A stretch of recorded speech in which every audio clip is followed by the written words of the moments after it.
Hello everybody! So, today we are going to look at Vanguard rulebook, and I'm just going to flick through the pages and just hit on some key elements like the exploding aids, fatigue and power dice.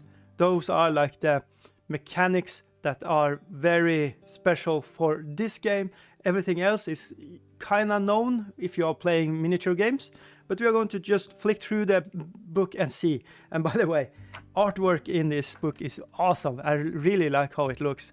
So hopefully you're joining me on this journey. I don't know how long this video is, but there you are, and we are just going from the start. So the first thing I'm going to tell you is that I have put some little markers so I can get very fast into where I want to look when I'm playing the game. So this is a little neat trick you can do with your rule books as well. So here we have contents, the start of the page, where you can very fast find out what you need to know when you are playing the game. So what we are going to do is welcome to Vanguard. Here is a little really nice overview of how it can look. It's a very incredible and very cool looking gaming table here. Look at these cool dudes. I don't know their names. They probably says it right here, and I'm just an idiot that can't remember names, but there you go. Looks very nice. Yes, let's go. So the very first page here was what will you need to play the game. So you need models, you need table and terrain, tape measurement, and it has to be measured in inches. You have to have dice, and they have to be 8-sided, and that's called a D8. You need power dice. Keep in mind you can use a normal D6, but you have to do some little math to get it right, because you have some blank sides and some double sides that, or triple sides, that counts for how much power you get in your pool. But there are conversion tables for red, white and blue dice laying around on the internet. So yeah, if you really want to find resources for this quick and easy, go to the Discord. I have made a Discord for Vanguard specific, and try to keep everything Vanguard there. Hopefully I say Vanguard right. And then you need some counters. You can use beans. They make these very cool cardboard tokens. I bought them because they are just really nice to use. Yeah, and what more can we say? The basis of the miniatures, when you are buying warbands, you get the cards, and then it will specifically say how big the base is up here. So that's very nice. But yeah, let's go.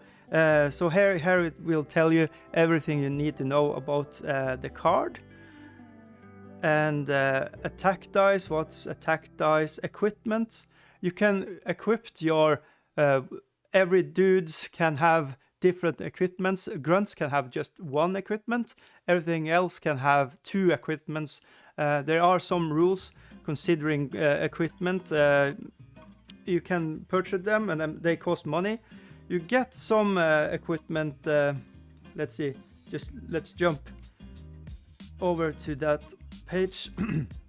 So here you can see common items. This you can have as many as you want. Rare items is only one. There can only be one. Unique items you only can get in your campaigns if you are playing that. Of course, if you're playing with just a friend and you agree on this, you can change up the rules, house ruling stuff. But that's the rules are as written. Then there's like this, and it's a very powerful thing to get. Keep in mind some of the things like heavy weapon that gives crushing strength. One of the main like very great things you want to have in your warband is crushing strength. I think it's a game changer. But miniatures that have crushing strength, you can't buy the heavy weapon and give them one more crushing strength. That is FAQ'd, so you need to get that. Also, once again, Discord resource page, and you will look into that. Okay, so by the way, look at all these awesome miniatures, and I really like the scenery they have made here and everything like this. The little dwarf mine here. It's a well represented, very nice book to show you the hobby as well. So kudos to Mantic. And then we come on the rules. On page 12 we start. So the introduction is 12 pages and just ease you into the like the game and a little bit fluff here, telling a little story and stuff like that. Now we are going to briefly go into exploding 8. So you have a D8 and when you roll it, if you roll a 8 on a dice, that means you can take a new D8 and roll that too. And guess what? If you get a 8 on that one that you rolled after the first 8, hey, you can roll another one. So there's a very nice thing. I also see that a lot of times rolling a 1 means, yeah, you miss. So on the 1 spectre, 1 is like, yeah, that's nothing's going to happen. Some have the special rule of vicious, meaning if you roll a 1, you can re-roll that once. So yeah, but I'm not going to go too deep into the rules. I'm just trying to give a little overview. So one of the main things about this game that's different from Kings of War or any other games are the D8s. There's one other game that I know of that use D8s, and that's Dead Zone, also from Mantic, and they also have exploding 8s. I really like, I love the exploding 8s mechanic, because if you have a D6, the frequency of getting it's too high, I think. I don't know the math, but a D8 feels like more of a sweet spot. You know, it's rare, but it's possible, and I have actually had like 4, 5, 8s on a roll, like getting more and more and more, and it's referred to as a 8 train, and that's that. Oh, when you get that, the day, the week, the month, the year is made. It's so fun, and it can happen to any of your minis. So it can be a grunt that's like a 5 across the board, and it will give you so much satisfaction when it hits. So you can do if you see your mission is failing, then is where you throw in everything and just hope for the 8s. And I like that. I like to have a dicey game, kind of in my name, you know, DiceyGuy. I like to have a gamble and try out stuff and just see how it goes. And here you can see, by the way, the rules here are free on the internet, on their Mantic page, and they are leaving out some scenarios and some special rules and stuff like that. Also the basic equipment, you can buy equipment cards, and then you will get more equipments you can use to play the game. So keep that in mind to enhance the game. You don't need them, but to enhance the game a little bit more. Yeah, there it is. So, and this book is a hardback book, and it's I think it is a very nice book. So it's like, yeah, it's there for you to take. Rolling for power. So this is the other thing that's very unique to this game. You have power dice, and the blue power dice give you more. It's a 100% you get power, but it can give you more power. The white one is good, and the red is okay. It gives you 50-50 chance of getting power. The power is what you use. Let's see if I can find. You gather power. You always start with 3 red power dice, and then your commanders and some spellcaster and so on can give you more power dice. So you always want to look at commanders and stuff like that with blue, because that's the best one, but do not make that the one priority, but it's giving you a nice opportunity for more things to do. So here you can see all the things you can buy for your power, and the power cost of everything. Something costs 2, and something have some special rules here that are warband specific, that you will find in your warband cards. So let's see. So Northern Alliance, let's see, they have... Can I find it very fast now? Maybe not. Maybe I can find a commander instead of, just to show off. So there you see Lash costing 1 power to use. That in the bracket there means you have to use one power, and it gives you an ability. The same goes for head swing and so on and so on. There are specific stuff you can do. And you also have for the Northern Alliance, you have the special ability of Hardy Veterans 1 power dice, and it will give you a good boost.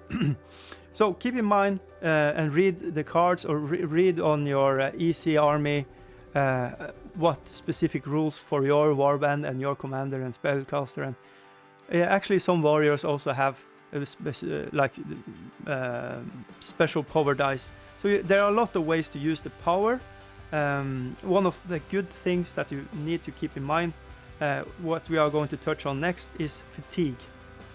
And it's kind of hard to explain in a straight way, but it's a very unique, let's see, it's a very unique specific rule for Vanguard, which means that you can overextend your actions. So every miniature, let's touch on this before we go into fatigue. Every miniature has this ability to do 2 things, one short, 2 short, or 1 long. Short actions are described as short actions, and if you do 2 walk, that is considered a long action, meaning run. Then you have used up the walk or run action, but you can then say that, hey, we are going to overextend and use more action, and that will cost you a fatigue. And then you can choose to shoot or something else, but you can never do the thing you have done before. So you can't say that you can run and then walk, okay? But you can say, you can, for instance, say you can run and then choose to shoot, and that will cost you a fatigue. That's considered a short action.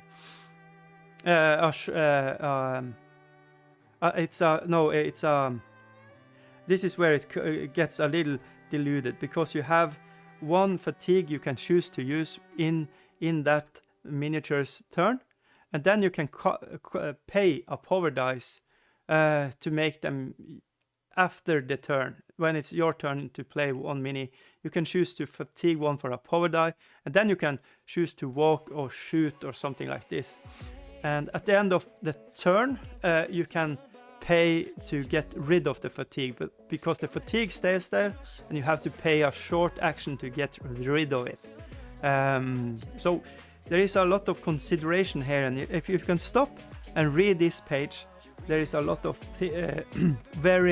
this is where some of the most important rules for Vanguard is the power dice, how to use it and utilize it in a good way. The fatigue mechanics, this can give you the little edge you need to complete the scenario, the objectives. So keep that in mind. Bread and butter in this game is to read the scenario and how to win the game. It doesn't matter if you lose your whole army, as long as you are fulfilling your destiny, fulfilling your story, your epic tale of, you are coming in as a warband, and you're trying to navigate and go into what you call it. You are doing your mission like a guerrilla ops. You are like trying to do something to tip the scale of war, and it's very fun. It's like a Black Ops, but for fantasy. Somebody has said this. Somebody in Mantic. Was it Rob? So yeah, and there is a lot of things. You can actually group together 3 of your minis and do a group action. So there is a group action, and it will and you will always have this how to do it and when. it's always going to tell you how to do the power actions. So this is some of the very important rules you need to study and understand proper. Okay, so now let's turn back to one of the things that's just step back a little bit to the scenarios and when to start and stuff like that. You take turns. You move a mini, I move my mini.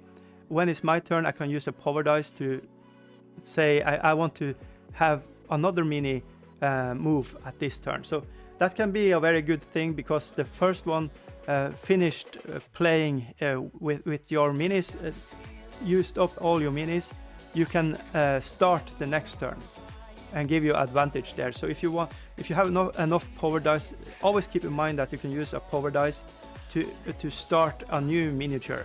So there is a balancing act and there is a list building tactics. So you want to keep your list small and condensed, but not too small, because you don't want to be wiped out.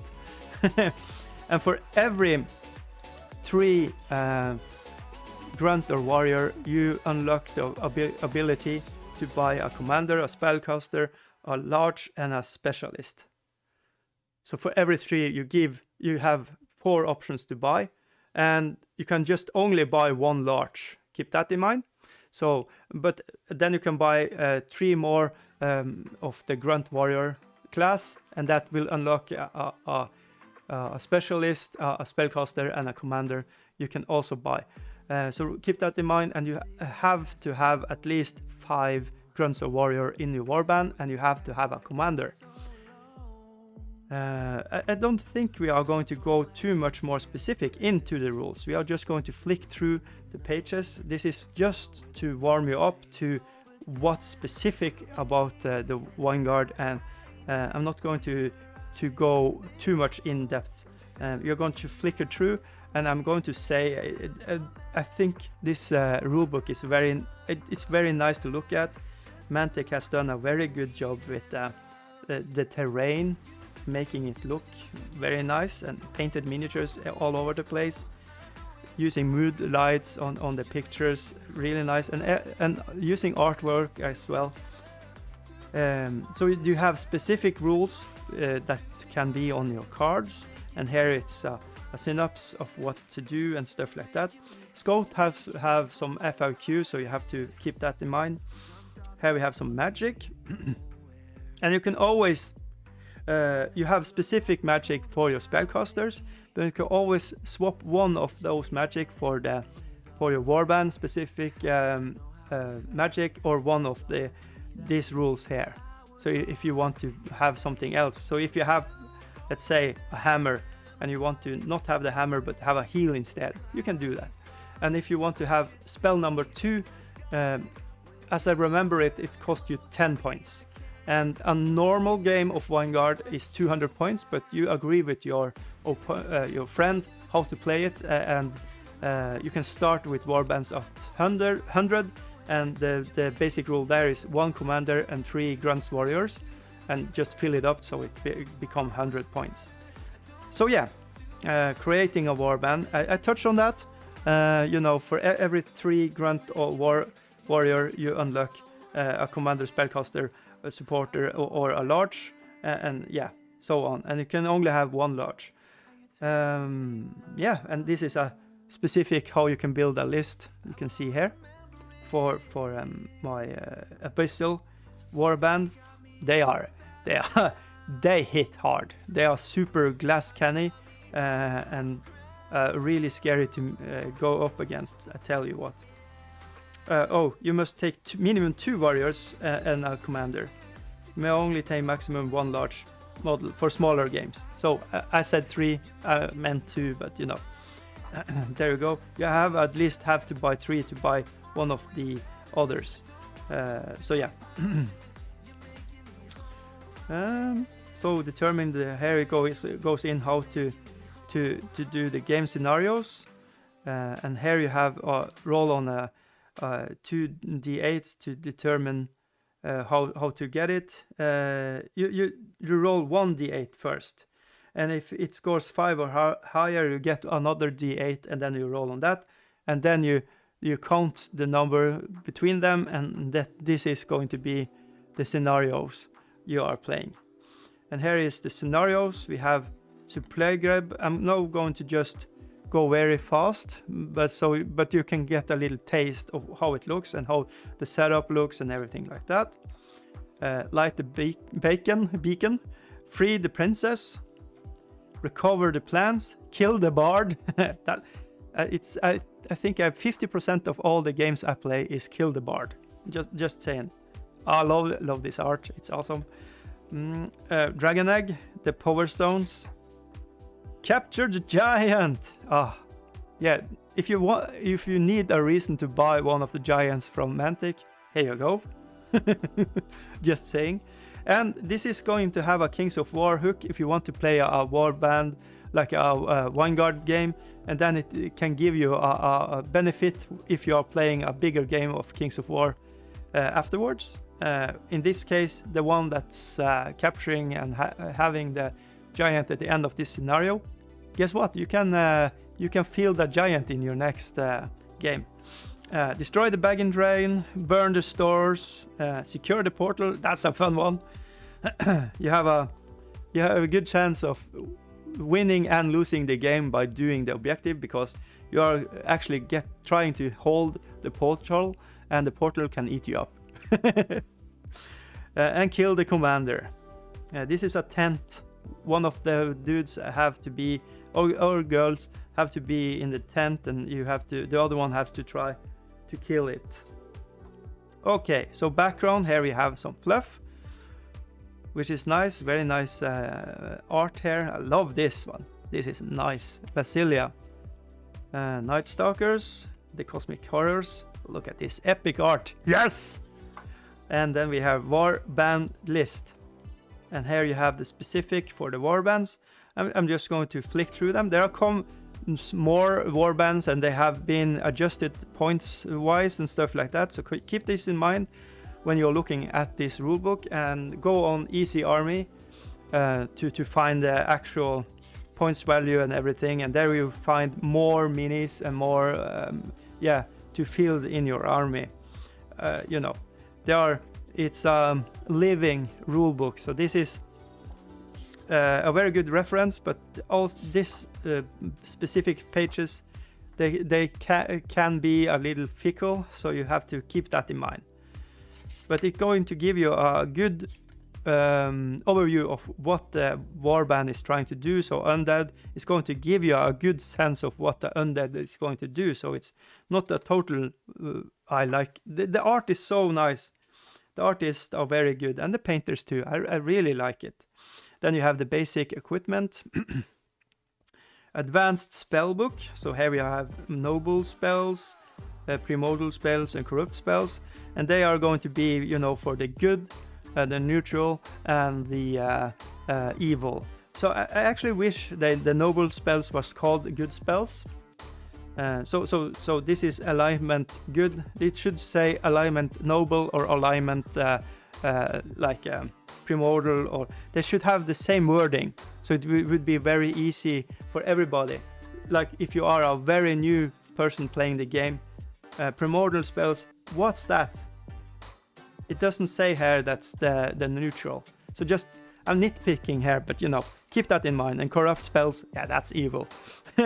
Campaign, never played a campaign, but I think this is where the game probably are shining even more, because it's going to be more of a role-playing game, giving even more story into it and stuff like that.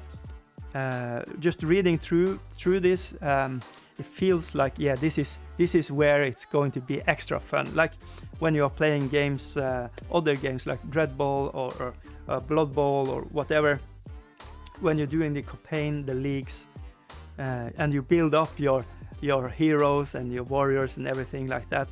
I'm just saying, I feel like I'm probably missing out here. Okay, building your company, and here it goes into everything like that. This art is awesome. It's very good lighting here. Yes, it's awesome. The terrain is awesome. Mercenaries, you can You can also hire mercenaries, and you can also have mercenaries in your warbands. Casualty table, this is where it's fun. And look at this cool terrain. Mantic sells. They have terrain crates, small and big. You have to look at them. I'm just saying. And then there here is telling more of the power upgrade and what you can do. But it's still for the campaigns, just saying. But here you can see how the power dice are looking, and the red one has a 50% of blank. So yeah, and so on. So okay, this is a little overview and more of the terrain, and you can, and a little hint of maybe you want to play Dungeon Saga, and yeah, okay. So on that note, we are just coming at the end of this, and here is telling they are calling it linked games. So if you are playing Vanguard, you can link it to Kings of War. I think that's there's so nice that they just think about it and have this opportunity to make it more fun for people to play games. And here you have Vanguard campaign company Rooster. You can, you know, photo this, but you also have the internet to give you. And then you have at the back of the page you have the summary sheet, just telling you very fast the rules and you know, to get you going. And that's it. That's the rule book. All right, so this is Vanguard, one of my favorite games. The minis are very nice. It's very fun to do and paint. I'm currently painting up miniatures, and let's see if I can find one just very fast. So this is my Teng, or Hivyu as I call him, and I am going for a color scheme, more like a yellow color scheme, and just trying to figure out how to unify everything. Let's see, just so let's see if I can find. Yeah, so we have the snow trolls as well, and there's amazing minis, and it's very fun to hobby around. And yeah, it's very easy. You just take up one of the like one booster and one starter, and you have actually all you need to play the game. It's affordable and it's very nice. And what more to say? Yeah, comments below what you want for more content of Vanguard. And I will try to make videos according to what people want. And yeah, tell a friend, like and subscribe. Consider being on Patreon. Patreon makes it easier for me to actually do this as making videos for YouTube and stuff like that. Yeah, on that note, thank you all, and thank you so much to my Patreons. All right.